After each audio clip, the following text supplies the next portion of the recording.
gun Mart TV, and now something very European. This is the Merkel K5 Extreme single shot break barrel rifle. This sort of gun is not very popular in the UK. I know guys with them. I've hunted with them over here when I've had one on test, and they have very much an acquired taste. What they are is an exceptionally well-made rifle with a price tag to suit. But it's a very basic gun. It locks into the top of the receiver extension by a lug, which is called a Sula lock, invented in 1906 by a bloke called Franz Jaeger. He was a gunsmith, and I've noticed all the guns I've seen, which the generic term is Kiplauf, all use the same system. Blaser's K5 uses an identical system of this Sula type lock, and they are very much the same sort of rifle. Caliber wise, you have a few options: 223 rem, 243 Win, 6.5 by 57R, which is rimmed, 270 Winchester, 7x65 R, 308 Win, 8 by 57 IRS, and 6.5 Creedmoor. There's some even snottier ones in the longer barreled options, but you can guess what this came in: 270 Winchester. And I've popped a few rounds from this, as it is, without the moderator, without a scope on, and it's a bit lively, just put it at that. Barrel wise, this is a 20-inch tube, but you can also get 22 and 23.5. If I was getting a gun like this, I'd go for the 22 and probably pick something like the 6.5 F57 rimmed, because it's a reasonably well-behaved cartridge. Right, let's look front to back. First of all, what is unusual at this rifle is that the foresight and rear sight are removable if you need to for a moderator. This just unscrews here. It's 15 by 1 thread, common, and Viking Arms, the importers, supplied a moderator with it. So this thing, there's a, as you see, the hole at the back is an Allen screw that holds the blade on. It's in two positions. You can have it another, like sort of ½ inch forward, so it covers this thread cap, or move back here so you can put a muzzle mounted moddy, or just take the whole thing off if you're using a reflex. The sight is height adjustable. The rear is the classic big fat notch that adjusts for windage on a high ramp. This one is a 20-inch barrel. It's fluted, looks quite cute. And here we see the scope mounting system. There's a dedicated mount for it, made by Rectangle, I believe, for Merkel. Controls are really simple. At the back you have a sliding decocker. Operation is by this lever here. We'll show you that in a minute. The trigger is set at 600 grams, which is very light, and the blade can be moved backwards and forward, probably just under ½ inch. I've got it in the forward position here, which is, I found, about best. Trigger guard's quite nice. As you can see, the receiver is tiny. Entry level woodwork is grade 4 walnut. As you can see, it's a very nice bit of timber, and they've got rosewood end cap and a rosewood grip cap. Come around outside. The layout is a hog's back, as you can see, with what they call a Bavarian cheek piece with a double flute under here. Operation is really easy. This is the opening lever like a shotgun. Press it across, lift it up, and that's the breech exposed. If you look, you can see this is the lug that engages with this extension on the top of the receiver to lock everything in place, and there's 2 bites down here that engage with another lug that goes forward. There's no ejection system at all, so what you do, you get your round, slide it in, and with a rimless it just clicks in like so. Shut the gun, you shoot. When you're finished, you open it up, you get your fingernail in, literally, and pull the case out. There's no automatic ejection. In the winter, it's a bit of a problem if you're wearing gloves. It's one of the things you've got to think about. That's why you've got to be Johnny on the spot when it comes to accuracy. If you can shoot this well, it's not a problem, but if you need to get another round in quick, then you need to practice. Some people use a wristlet with about 3 or 4 shell loops in it, so you put a round in, and that's quite good. The other good thing about this gun is it is clear. That's it in the cock position. If you fire the gun, I'll do it this way, it's empty.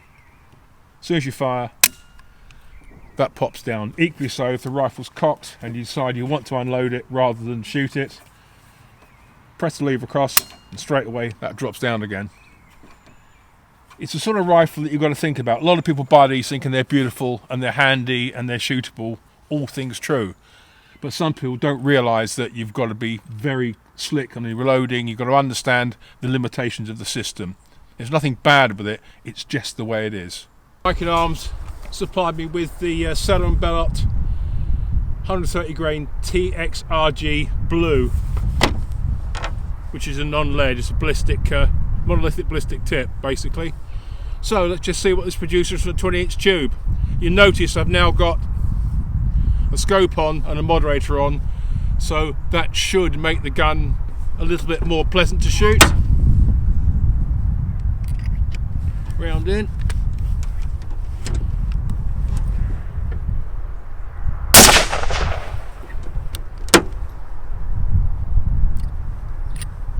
That certainly feels nice in terms of recoil.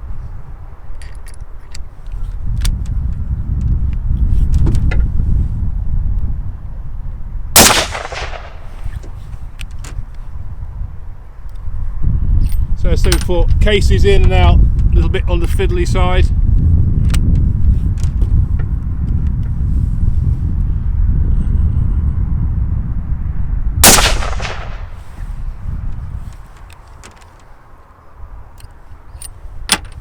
Right, so that's it empty. Yeah, but what I'm getting here is maximum speed 2931, minimum 2883, average 2899, with a standard deviation of 27, which is not too bad.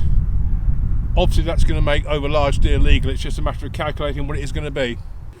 So what do I think of this little beauty? Well, I like it because I like single shots. It's light and handy. Basically, without a scope or a moddy on, it weighs 5 pounds dead, which is very light.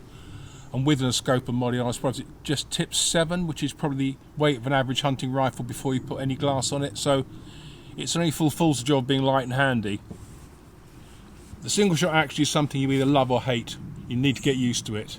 But you've got one shot that's going to count. If you shoot a deer and it runs, unless you're really good, you know, you may not even get a chance for a proper reload. You've got to sharpen up your shooting, no question about it, and take the shot when you know you can take it. Accuracy wise, the blue was shooting, fired a few grips with it, about 1.5 inches roughly. Not amazing, it's a brand new gun, so running in could make it better, but when you consider deer shooting, then it's probably good enough for 200 yards. The 20-inch barrel is very short. It makes the gun very handy, but without anything on it, shooting iron sights, it's quite a puncher. The speed of the 20-inch barrel with the 130 grain Celeron Bellot Blue was 2899, which generated an energy of 2437 foot-pounds, which is low for 270, but then again, you compare it to 6.5 Swede, and it's probably got at least 100 foot-pounds on a Swede, and they kill things all day long. So it's debatable whether something like a 270 in a short barrel is really worth the effort when you can go to something smoother and milder. Out of interest, I shot it in my R8, which got a 22-inch tube, so 2 inches more barrel, and that was coming out an average of 2939 with energy of 2505. So basically you've got 68 more foot-pounds of energy. But overall, accuracy wise, I thought it might do better, but then again, that's just one type of ammo.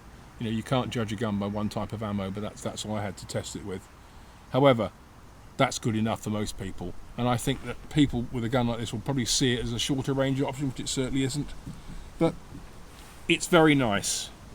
It's also very expensive for what it is, and I don't mean that in a rude way. It's just that sort of gun. Grade 4 timber's nice, but do you really need it? No. You know, I don't think the fluted barrel does much for it, though it looks very nice. It's just, if you go this route, you're buying into a whole different rifle concept. You're talking high quality, top materials, and that's how they do it in Europe. But it was good fun. I enjoyed it very much, and I'm sure somebody out there thinking this is just a rifle for me. I'm a good shot, only a single shot. But there it is. Merkel K5 Extreme. Just a really nice little rifle in some ways, but I would say pick your calibers, and pick your barrel length. That I think is very important. Okay, it's Pete Moore signing off. I hope you enjoyed that. If you did, tell your friends, support the website, and if you want to speak to me about anything, it's petemore.shootingsports@gmail.com, and just keep shooting.